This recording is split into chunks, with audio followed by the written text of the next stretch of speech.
Сәлем достар, арнама қош келдіңіздер. Сіздермен бірге Дина. Бүгінгі бұл видеода сіздерге идеальный болып жасалатын кекстің, пирогтың түрімен бөліскім келді. Ал егер де каналымда алғаш рет болсаңыздар, тіркеліп, лайк, комментарийлеріңізді аямауыңызды сұраймын.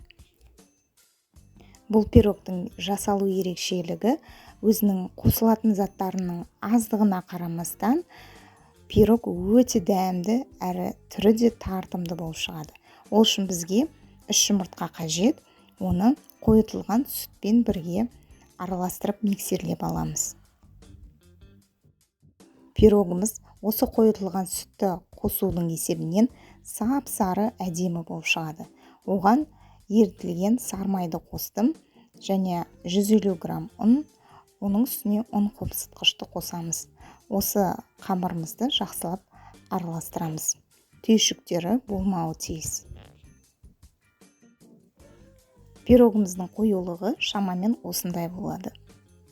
Қызып тұрған пешкеге саламыз 180 градуста.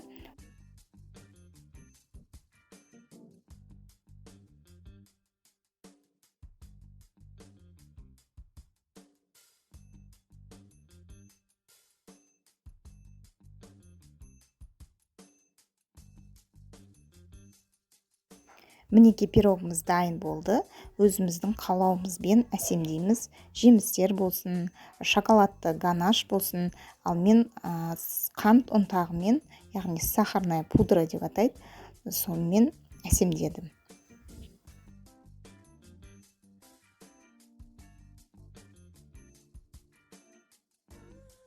Рецепт өзіме қатты ұнады. Сіздерге де ұнайды деген үміттемін. Каналымда алғаш рет болсаңыздар, тіркелуді ұмытпаңыздар. Еңбегімді бағалап, комментарий, лайк қалдыруларыңызды сұраймын. Назарларыңызға рахмет. Сіздермен бірге болған Дина. Келесі видео рецептерде кездескенше сау болыңыздар.